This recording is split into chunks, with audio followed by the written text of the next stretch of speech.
Hello viewers, स्वागत है आपका मेरे YouTube channel study with doctor Pavan Oberoi पर। मैं doctor Pavan Oberoi, Bhagwati college Meerut. Viewers, इस वीडियो में मैं आपसे डिस्कस करूंगा जो सीसस यूनिवर्सिटी मेरठ में जो आपका बीए थर्ड ईयर में पेपर है अद्यतन हिंदी एवं कोरवी लोक काव्य। तो उसकी मैंने एक सीरीज स्टार्ट कर रखी है कि जो 2016 से 2020 में पिछले 5 सालों में जो प्रीवियस ईयर में आए हुए एमसीक्यूज़ हैं उनको मैं सॉल्व करवा रहा हूँ। और जो आपके मेन पेपर और बैक पेपर में 2 या 2 से ज़्यादा बार एमसीक्यूज़ आए हैं तो उनको मैं कवर करवा रहा हूँ, मेन पेपर में भी और बैक पेपर में भी, क्योंकि स्टूडेंट्स को बैक पेपर तो बिल्कुल ही नहीं मिल पाते हैं, बहुत प्रॉब्लम होती है, और मेन पेपर भी बहुत ही मुश्किल से मिल पाते हैं। तो उसका क्वेश्चन बैंक मैं करवा रहा हूँ। तो पार्ट 1 मैं अपलोड करवा चुका था, ठीक है। मेरी आप प्लेलिस्ट में देख सकते हैं। जो फर्स्ट टाइम मेरा चैनल देख रहे हैं तो study with doctor Pavan Oberoi channel को सब्सक्राइब कर लीजिएगा, लाइक और शेयर भी करते रहिएगा अपने फ्रेंड सर्कल में, और बेल आइकन प्रेस कर लीजिएगा, है ना, ऑल नोटिफिकेशंस के लिए। और बाकी आप प्लेलिस्ट विजिट करिएगा तो आपको उसमें बहुत सारे क्वेश्चंस मिलेंगे। दूसरा, ये वीडियो जो है आपके, अगर आप बीएड एंट्रेंस की तैयारी कर रहे हैं या टीजीटी पीजीटी की भी तैयारी कर रहे हैं, आप पे कोई जानकार तैयारी कर रहे हैं, तो आप उनको भी बता सकते हैं ताकि ये क्वेश्चंस उनके लिए भी बहुत ही ज़्यादा हेल्पफुल रहेंगे, ठीक है व्यूअर्स। तो 2 तरीके से मैं इस वीडियो को अपलोड करता हूँ, टीजीटी पीजीटी और बीएड एंट्रेंस के लिए भी, और आपके जो है बीकॉम थर्ड ईयर के तो अकॉर्डिंग टू सिलेबस है ये। चलिए पार्ट 2 डिस्कस करते हैं। नमक तैयार करने की भावना प्रेरित है, तो वो है गांधी जी के डांडी मार्च से। नायिका क्या करके दुश्मन को बर्बाद करना चाहती है? नमक तैयार करके। खद्दर के सब वस्त्र बनाऊं या सारी पब्लिक को पहनाऊं? पंक्तियों में किस आंदोलन का प्रभाव दिख रहा है? स्वदेशी आंदोलन का। ग्राम्य समाज में अशिक्षित होने में मुख्य कारण है, तो वो है निर्धनता। कोरवी लोक साहित्य का सूक्ष्म अथवा स्थूल संबंध है, तो वो है महाभारत से। टहले के गीत में टहले का अर्थ हो सकता है, वो मंगल उत्सव गान से हो सकता है। राष्ट्रीय आंदोलन शीर्षक गीत किस कृति में संकलित है? वो है लोक जनित के लोक जीवन के स्वर में। पोता गुड़ की डली मांगता, पंक्ति में डली का अर्थ है, तो डली जो हम गुड़ के एक बहुत छोटे टुकड़े को कहते हैं। पोता गुड़ की डली मांगता, दूरी ले ललकारे, सैयद तेरा फूफा लागे, पूरी भेली बांटे। इस गीत में कवि की चिंता का मुख्य विषय क्या है? तो वो है अशिक्षा। दादी गुड़ की डली मांगने पर पोते को ललकारती है। राष्ट्रीय आंदोलन गीत में किस पर प्रकाश डाला गया? तो राष्ट्रीयता एवं स्वदेश प्रेम की प्रेरणा पर। बन्नो तेरी अखियां सुनमे दानी, विवाह गीत में कौन सा भेद है? तो वो है बन्नो का, ठीक है। आपने फिल्म देखी होगी जो कंगना रनौत के ऊपर ये गाना जो है फिल्माया गया है, ठीक है, तनु वेट्स मनु पार्ट 2 का। चलिए, विवाह गीतों में सबसे मार्मिक एवं करुणिक गीत है, तो वो है कन्या के विदा गीत। काहे को ब्याही विदेश रे सुन बाबुल मेरे, किस प्रकार का विवाह गीत है? विदा का गीत। सावन के गीतों का गीत भेद है, तो मल्हार के गीत, हिंडोला गीत और जाहर गीत, तो ये सभी तरीके के हैं। कंवर नेल्हादे के गीत किसके अंतर्गत आते हैं? तो वो हैं सावन के गीतों के। इनमें सांझी का गीत है, तो बी कि लीली घोड़ी रे कौन फिरे असवार। लोकगीत साक्षर लोगों की संपत्ति नहीं है, वह तो अवसर की बात तत्काल जड़ देने वाले का मूल्य है। यह कथन किसका है? तो यह है डॉक्टर कृष्णचंद्र शर्मा का। जिन लोक गीतों में 12 महीनों का वर्णन होता है वह कहलाते हैं 12 मासा। गाली गीत गाए जाते हैं, तो ये विवाह उत्सव पर गाए जाते हैं। संग की सहेली मेरी यो कहें री तेने पिया रूसा के क्या किया, गीत में अनुपम चित्र है, तो वो है प्रेक्षित पत्रिका का। कला के नाम पर लोक गीतों को छंद में रखने का प्रयत्न है, वो है सिक्के को और खोटा बनाना। लोक गीतों के भाव एक समान सुलभ होते हैं, वो शिक्षितों और अशिक्षितों के लिए। डॉक्टर कृष्णचंद शर्मा का जन्म हुआ था, तो वो हुआ था सन 1911 में। डॉक्टर कृष्णचंद शर्मा का जन्म स्थान है कौन सा, और पंडित कृष्णचंद शर्मा किस जिले के निवासी थे, या कृष्णचंद शर्मा का जन्म कहाँ हुआ। तो तीनों क्वेश्चन का आंसर ये 3 बार टाइप से पूछा गया है सीसर्स यूनिवर्सिटी मेरठ में, तो तीनों का आंसर सेम होगा, बुलंदशहर। डॉक्टर कृष्णचंद शर्मा की मृत्यु हुई थी, तो वो हुई थी 23 जून 1981 को। शिक्षा का महत्व गीत किस कवि का है, तो ये भी है कृष्णचंद शर्मा जी का। निम्नलिखित कृतियों में से कौन सी कृति कृष्णचंद शर्मा की नहीं है। मधुप्रिया। कोरवी भाषा के विकास के लिए कुरु लोक संस्थान की स्थापना किसने की, श्री कृष्णचंद्र शर्मा ने। डॉक्टर कृष्णचंद शर्मा कृत गामेल भास किस प्रकार का संकलन है, तो वो है कोरवी भाषा के दोहों का। जच्चो मेरी लड़ना ना जानेरी, सांप मार सिरहाने रखा बिच्छू मार बगल मैरी। जच्चो मेरी लड़ना जानेरी। उपयुक्त कोरवी लोकगीत में किस अवसर पर गाया जाएगा, तो ये बच्चे के जन्म पर गाया जाएगा। ठीक है, चलिए नेक्स्ट है।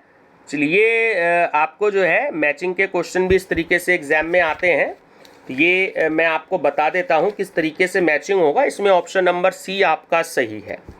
ठीक है, चलिए देखिए डी ऑप्शन भी ले आते हैं। चलिए, तो ये आपको ध्यान रखना है कि ये जो है दुनिया में कर्मफल रहे अटल टाल सके नहीं कोई, तो ये है भजन फर्स्ट। कैसे करें फकर और चक्कर मकर हमें आए बहुत हंसी, तो ये है आपका भजन 4।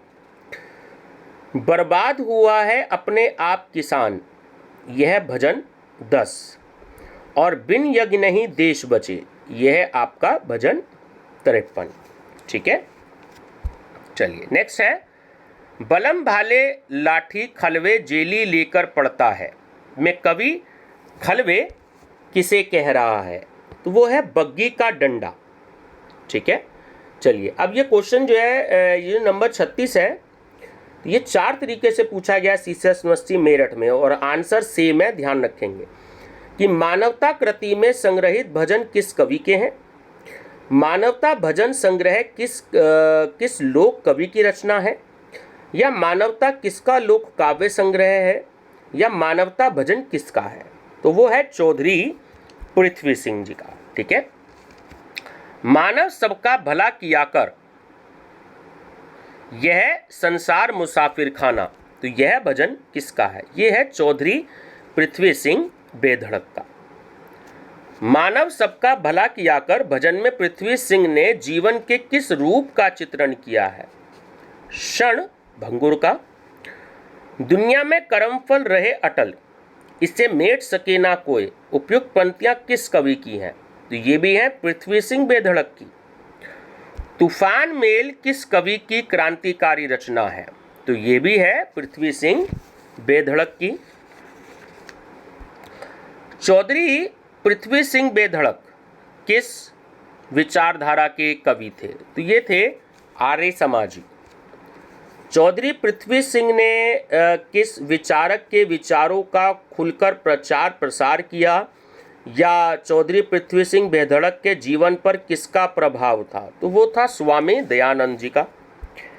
किस वर्ग की दारुण स्थिति का यथार्थ वर्णन बेधड़क ने अपने गीतों में किया है, किसानों की। पृथ्वी सिंह बेधड़क के गीतों की विषय वस्तु है, तो वो तीनों ही तरह की है, सामाजिक, सांस्कृतिक और ऐतिहासिक एवं राष्ट्रभक्ति से पूर्ण। तो सही आंसर है ऑप्शन डी है सभी। किस महान व्यक्ति की उपस्थिति में चौधरी पृथ्वी सिंह को बेधड़क की उपाधि से सम्मानित किया गया? तो वो थे सर छोटू राम की। बेधड़क जी के नायक थे तो महाराज सूरजमल, दुर्गादास और अमर सिंह राठौड़, ये सभी थे। किस मुख्य काव्य शैली में बेधड़क ने अपनी काव्य रचना की? गीति शैली में। आर्य समाज में किसकी उपासना पर बल दिया गया है? तो वो निर्गुण ब्रह्मा की। देश और समाज की उन्नति के लिए, सॉरी वो निर्गुण ब्रह्म है, एक्चुअली ब्रह्मा मैं गलत बोल गया, माफी चाहूंगा, वो निर्गुण ब्रह्म है, ठीक है। देश और समाज की उन्नति के लिए बेधड़क जी किसकी उन्नति को आवश्यक मानते थे? किसानों की। जसमा रहने वाली थी पाटन की। बेधड़क जी के परम शिष्य का नाम है तो वो है सतदेव सनातक। पृथ्वी सिंह के साथ उनके किस शिष्य ने स्कूलों की स्थापना में अपना संपूर्ण जीवन लगा दिया? भोले ने। किसका ईंधन के रूप में प्रयोग किए जाने का बेधड़क जी ने विरोध किया? वो किया गोबर का, ठीक है। चलिए नेक्स्ट है गीतों का मुख्य तत्व। इसमें थोड़ा सा सीक्वेंस नहीं आ पाया है, क्वेश्चन नंबर नहीं आ पाए हैं, ठीक है, तो जो क्वेश्चन है वो बोल्ड हो रखा है, ठीक है। गीतों का मुख्य तत्व है तो वो है उनकी लय। लोकगीत कहलाता है जिसमें लोकमानस की अभिव्यक्ति हो। लोक नाट्य का मूल स्वरूप संरक्षित है उसके गीति नाट्य में। लोक नाट्य में समाहित होता है तो लोकगीत, नृत्य और संगीत ये तीनों ही समाहित होते हैं। रामलीला है तो रामलीला एक धार्मिक लोक नाट्य है। नृत्य प्रधान लोक नाट्य है तो वो है रासलीला। अमर सिंह राठौर किस लोक नाट्य के अंतर्गत आता है? ऐतिहासिक लोक नाट्य। गीति प्रधान लोक नाट्य है चंद्रहास। स्वांग है तो वो है चंद्रहास। दादी नानी के किस्से प्राय आते हैं तो वो लोक कथा के अंतर्गत आते हैं। लोक में प्रचलित कथात्मक गीत ही है तो वो है लोक गाथा। लोक गाथा किस अंग्रेजी शब्द का पर्याय है? तो वो है बैलेड का। थेड़ी बजना मुहावरे का क्या अर्थ है? तो वो है बात गिर जाना। कोरवी भाषा प्रांत के प्रमुख दलित साहित्य के रचनाकार का नाम बताइए? तो वो है ओम प्रकाश वाल्मीकि, ठीक है। चलिए नेक्स्ट है मुक्तिबोध रचनावली 6 खंड का संपादन किसने किया है? वो किया है नेमीचंद जैन ने। कल्पनाओं और विचारों की परत दर परत खुलना क्या कहलाता है? फैंटेसी। कामायनी एक पुनर्विचार किसकी रचना है? मुक्तिबोध। मुक्तिबोध ने बीए के पश्चात किस रूप में कार्य किया? अध्यापक के रूप में भी और पत्रकार के रूप में भी, तो दोनों सही है। मुक्तिबोध के लिए किस विश्लेषण का प्रयोग किया गया है? तो अंधेरे का कवि, भविष्य का कवि और विलक्षण कवि, है ना, तो ऑप्शन डी करेक्ट है ये सभी। मुक्तिबोध किस विचारधारा के कवि थे? वामपंथी विचारधारा के। एक साहित्यिक की डायरी किसकी रचना है? मुक्तिबोध की। अंग्रेजी कवि वर्ड्सवर्थ की कविता टिंटन एबी और इमोर्टलिटी ओड से किन 2 हिंदी कविताओं की तुलना की जाती है? एक तो ब्रह्म राक्षस की और दूसरी अंधेरे में। बनी हुई रस्सी किसकी रचना है? तो वो है भवानी प्रसाद मिश्र की। मुक्तिबोध के संबंध में यह कथन किसका है कि इनमें लय और सुरताल की बारीकियां ना ढूंढो? ये लिपियों की भावुकता नहीं, इनमें विचार गुनगुनाते हैं, तो वो है शमशेर बहादुर सिंह की। निम्नलिखित में मुक्तिबोध का कविता संग्रह कौन सा है? भूरी भूरी खाक धूल। वह गहरे आसमानी रंग की चादर में लिपटा है, कफन सो जख्म फूलों में वही पर्दा न हो जाए। उपयुक्त पंक्तियां किसकी मृत्यु पर लिखी गई गजल की है? तो वो है गजानन मुक्तिबोध की। ब्रह्म राक्षस की त्रासदी किसकी त्रासदी है? तो वो है बुद्धिजीवी की। नई कविता में मुक्तिबोध की स्थिति वही है जो छायावाद में निराला की थी। किस आलोचक का कथन है? तो वह है नामवर सिंह का। बनारस से प्रकाशित होने वाली लघु पत्रिका कवि में कौन सी कविता प्रकाशित हुई? ब्रह्म राक्षस। आत्म शुद्धि के लिए ब्रह्म राक्षस का कहाँ स्नान करता है? बावड़ी में। मुक्तिबोध के काव्य की विशेषता है? तो वह बौद्धिकता की प्रधानता। तब ब्रह्म राक्षस समझता है डैश ने झुककर नमस्ते कर दिया, पंक्ति में रिक्त स्थान पर सही शब्द भरिए। तो वो है सूर्य। अपनी फैंटेसियों के लिए मुक्तिबोध ने चयन किया है, तो वो किया है प्रकृति चित्रण का। मुक्तिबोध के कल्पना लोक में सामंजस्य मिलता है अंधकार और प्रकाश का। मुक्तिबोध ने कविता को हिंदी साहित्य में वह ऊंचाई दी जो उनसे पहले मिलती है सिर्फ निराला में। मुक्तिबोध के साहित्य में भाव के साथ भी भाषा बदल जाती है। भाषा के संबंध में मुक्तिबोध का विशिष्ट प्रयोग है, तो वो है ध्वन्यात्मकता। मुक्तिबोध की काव्य शैली या टेक्निक है, तो वो है नाट्यात्मक। मुक्तिबोध की कविता में चांद प्रतीक है, तो वो पूंजीवादी औद्योगिक व्यवस्था का प्रतीक है। भूतों की जीवा से गूंज रही तमवन में वेदों की वाणी सा में अलंकार है, तो वो है उपमा। वैसे गुप्त अंधेरे का इतना तेज उजाला में अलंकार है, तो वो है विरोधाभास। अंधियारा खुला मुंह बावड़ी का शून्य अंबर ताकता है, उपयुक्त पंक्ति में कौन सा अलंकार है? तो वो है मानवीकरण। प्रयोगवादी काव्य धारा का श्री गणेश माना जाता है, तो वो तार सप्तक के प्रकाशन से माना जाता है। गजानन माधव मुक्तिबोध का संबंध है, तो वो तार सप्तक से है। ठीक है।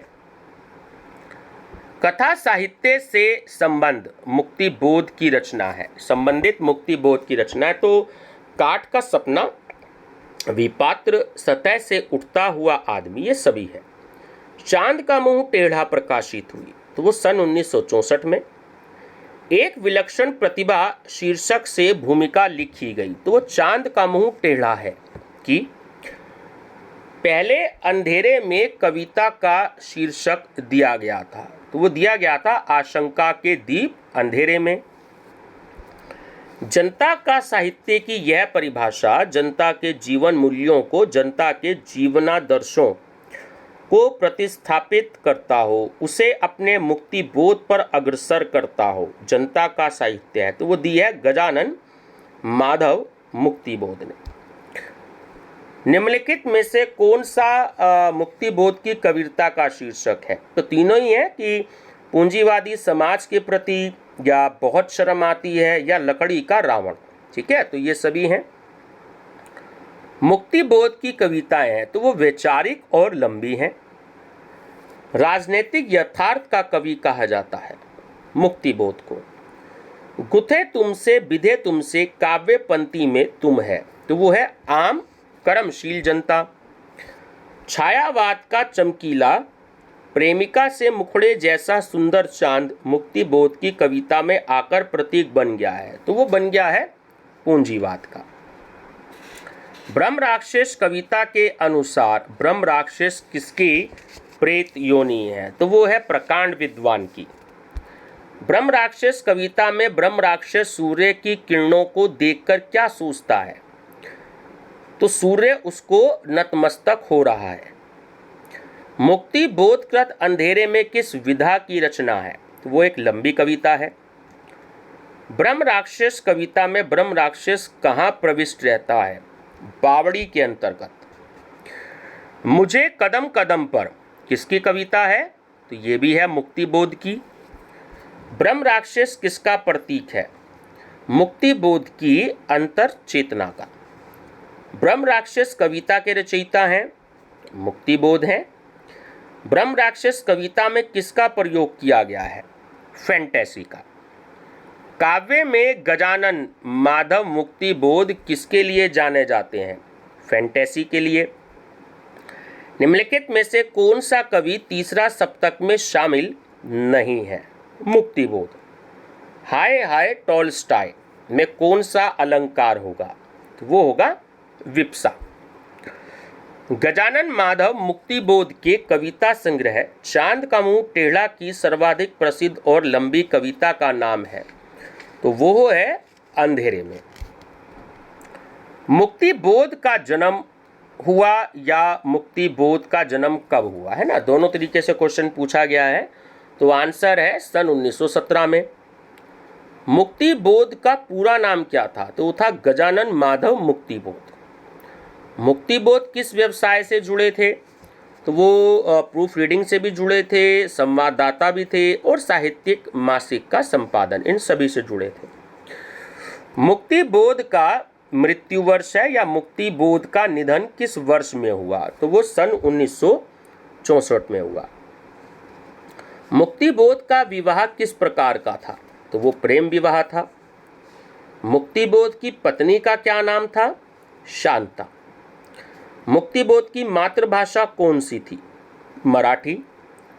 मुक्ति बोध के पिता का क्या नाम था? माधवराव। मुक्ति बोध का जन्म स्थान कौन सा है? तो वो है श्योमपुर। मुक्ति बोध के पिता उन्हें बनाना चाहते थे एक वकील, और मुक्ति बोध के काव्य में समग्र चित्रण हुआ है तो वो निम्न मध्यम वर्ग का हुआ है। ठीक है व्यूअर्स, तो ये आपका पार्ट सेकंड है, अदरवाइज नहीं तो वीडियो जो है वो थोड़ी सी और ज़्यादा बड़ी हो जाएगी। तो ये सीक्वेंस आगे पीछे मत जाइएगा। ये क्वेश्चन को इस तरीके से अरेंज किया गया है कि 2016, 17, 18, 19, 20 में जिस तरीके से मेन पेपर और बैक पेपर में आए हुए क्वेश्चंस हैं, तो उन क्वेश्चंस को जो है वो इस तरीके से अरेंज कर दिया गया है। ठीक है व्यूअर्स, तो ये पार्ट सेकंड है। जो बच्चे फर्स्ट टाइम देख रहे हो तो मेरा channel study with doctor Pavan Oberoi जरूर देख लीजिएगा, सब्सक्राइब कर लीजिएगा और इसकी प्लेलिस्ट आप विजिट कर लीजिएगा। आपको बहुत सारे क्वेश्चंस मिलेंगे। ये बीएड के लिए भी इंपॉर्टेंट क्वेश्चंस हैं आपके, और आपका जो सीसीएस यूनिवर्सिटी मेरठ है उसके तो सिलेबस के अकॉर्डिंग है। ठीक है व्यूअर्स, तो वीडियो पसंद आया तो लाइक शेयर सब्सक्राइब जरूर कर दीजिएगा। Thank you.